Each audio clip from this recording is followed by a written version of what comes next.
कराची में Sarjani town green bus stop के करीब 4 मंजिला बिल्डिंग गिर गई, जिसके नतीजे में एक शख्स जान बहक जबकि 10 अफराद जख्मी हो गए हैं।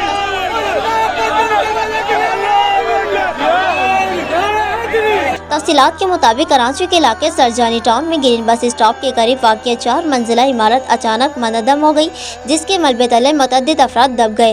रेस्क्यू टीमों ने मौके पर पहुंचकर 11 अफराद को जख्मी हालत में मलबे से निकाला।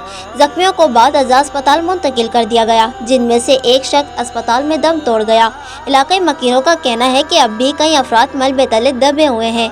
रेस्क्यू ज़राए का कहना है कि मज़ीद इमारत गिरने वाली मलबे तले दबे बच जाने वालों की तलाश के लिए जाए वक़्वा पर ऑपरेशन जारी है। वाज़ेह रहे कि शहर कायद में ज़ेर तामीर इमारत के बिल्डर के खिलाफ सिंध हाई कोर्ट में केस भी ज़ेर समाअत है।